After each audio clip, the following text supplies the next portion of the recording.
Yozana mayele ya Ubuntu te.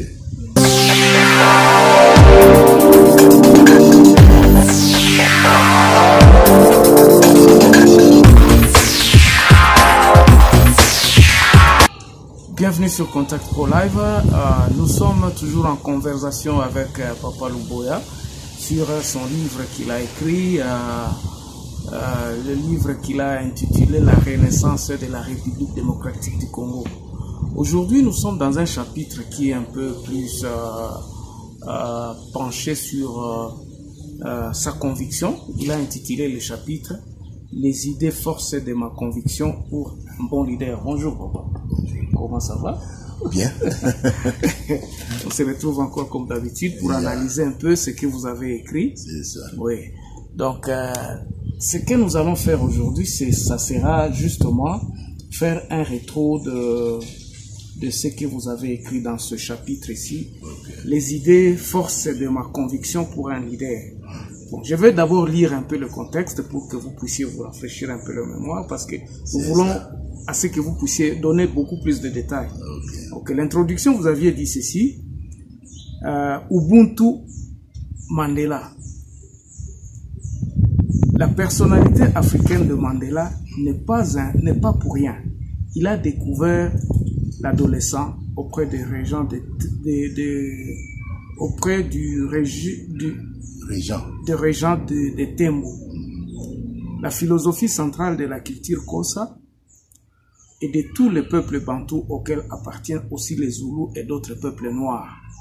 L'Ubuntu, une fraternité, une manière de vivre ensemble fondée sur un sentiment d'appartenance à une humanité plus vaste, qui s'oppose à l'égoïsme, à l'individualisme, réputée valeur blanche.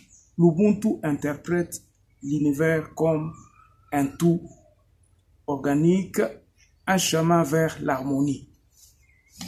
Papa, si je comprends bien un peu cette introduction, Ubuntu c'est une valeur africaine. Comment expliquer cet Ubuntu pour que les gens comprennent finalement qu'est-ce que Ubuntu veut dire? Mandela a été caractérisé par un certain comportement vis-à-vis du blanc qui semblait être en contradiction avec le comportement de la plupart des Noirs sud-africains. Ça veut dire qu'il était contradictoire avec le blanc? Non, pas il n'était pas contradictoire avec ses propres frères noirs. Ok. On l'avait taxé d'invendu, certains l'ont taxé d'invendu, alors qu'il n'a fait que appliquer les principes, les lois d'harmonie que la nature nous enseigne, que nos ancêtres avaient observé dans la nature. Ils ont observé un soleil qui donne de la lumière à tout le monde, la pluie qui arrive, qui fertilise le sol, et puis, bref, ces lois et ces principes que nos ancêtres avaient observés dans la manière dont l'univers fonctionnait et de la manière dont celui qu'on appelle Dieu, quand bien même elle l'appelait Unkulunkulu, Mungu, Zambi et tout ça, ainsi de suite, celui qui a créé ce monde a créé ces valeurs de vivre en harmonie. Selon la pensée de nos ancêtres, donc la pensée des Bantous, ce qu'il a dedans, Dieu a fait le bien à la place du mal. Dieu a créé l'ordre à la place du désordre. Et en créant l'ordre à la place du désordre, c'est le bien qu'il a mis à la place du mal. Et c'est ce principe-là du bien dans les rapports humains, dans la configuration des rapports humains, que nos ancêtres appliquaient de leur temps. Je peux donner, parce que là, je maîtrise bien le problème, je peux donner l'exemple dans ma tradition Louba. Je crois que la fois passée, j'avais parlé de Sanga Louba. Oui. Les générations d'aujourd'hui ne comprennent pas Sanga Louba. Effectivement, ça fait partie des faiblesses de la génération d'aujourd'hui, de ne pas toujours chercher, de ne pas se pencher sur le passé, de déceler la profondeur de ce que certains mots veulent dire. Sanga Louba, cet impact, effectivement, de vivre en harmonie entre frères et étrangers. Ce n'est pas une localité, ce n'est pas une rivière. Oui. C'est-à-dire que quand les Balouba se sont mis à s'extendre, à aller dans les coins les plus reculés, les notables de l'époque ont fait ce pacte en disant, vous qui partez, soyez en bon rapport avec tous ceux que vous rencontrez là-bas. Vivez en bon rapport, en harmonie avec ceux que vous rencontrez là-bas.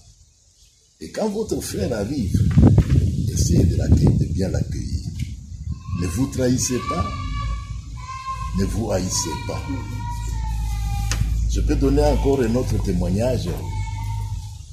Vous savez qu'en Lingala, même comment on appelle, les enfants des rues et tout cela, ils ont souvent, des fois, devant certaines interrogations, ils disent que Yozana Mayele Abumuntute, Yozana Mayele Abunyama. Et cette expression se retrouve aussi dans ma langue.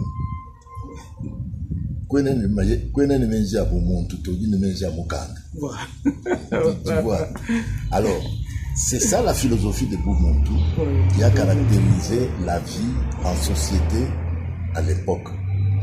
C'est ainsi que les guerres entre tribus n'étaient pas si fréquentes et quand bien même les guerres pouvaient avoir lieu, mais il fallait analyser comment on y mettait fin.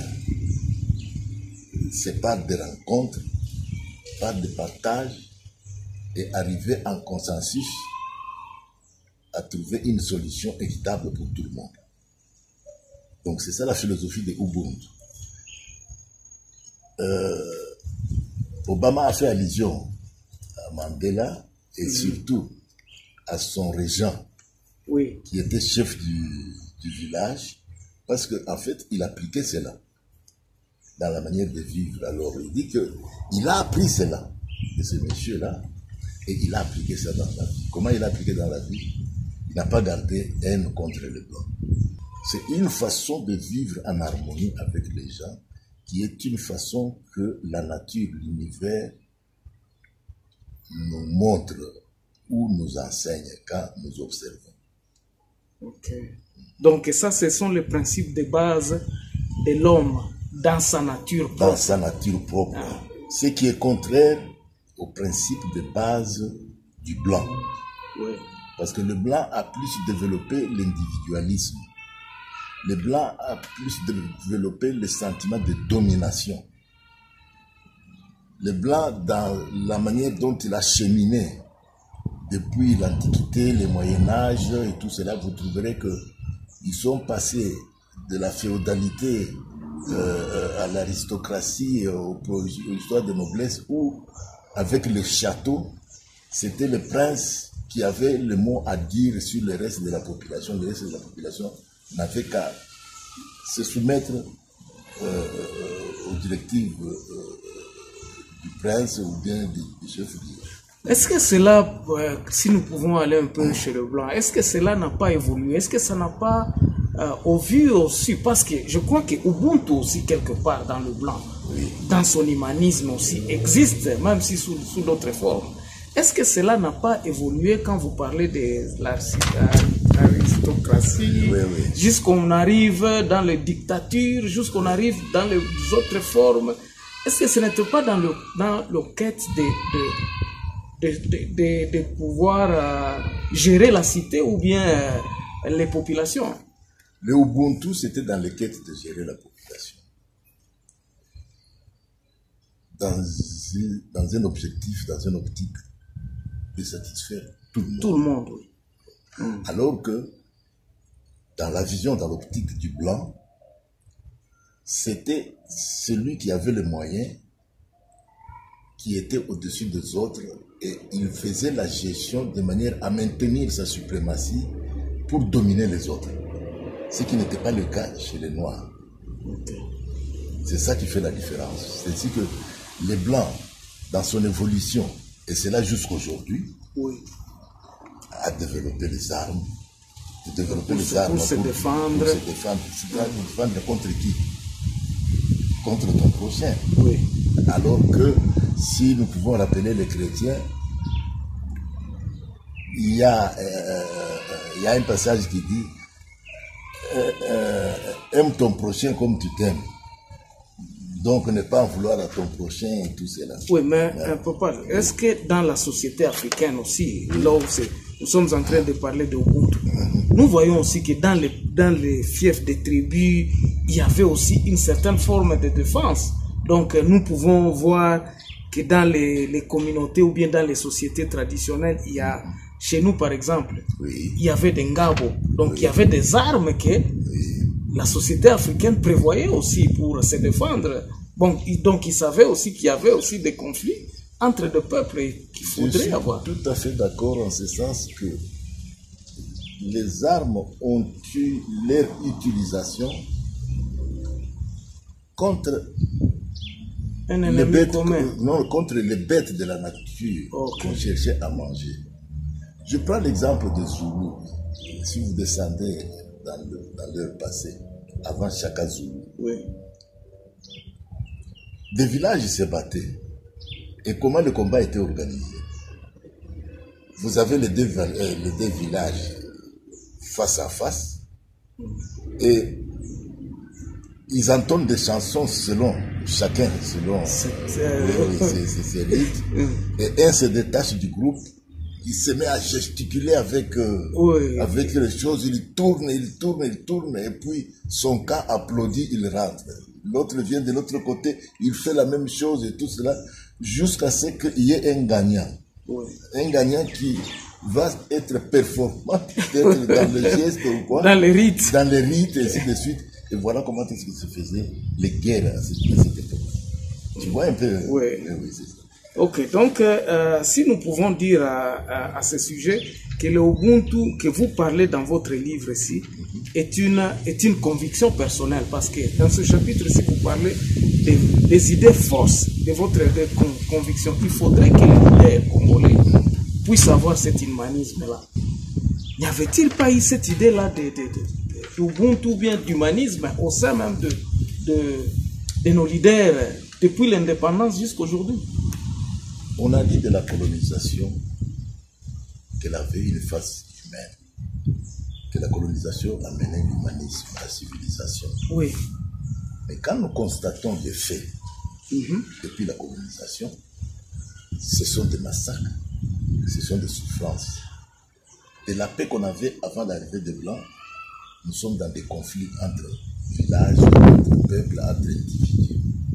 De l'abondance des biens de consommation qu'on avait avant, nous sommes aujourd'hui dans l'appauvrissement. De la capacité d'initier et de créer qu'on avait avant, parce qu'on a créé des techniques de fabrication des armes blanches, on a créé des techniques pour aller à la pêche, ou bien pour aller à la chasse. Toutes ces choses-là se sont faites dans un esprit d'humanisme, dans un esprit de vivre en harmonie entre peuples et la nature. Vous voyez. Mais maintenant, de toutes ces choses-là, avec l'arrivée des Blancs, à quoi nous sommes arrivés aujourd'hui? En Afrique, nous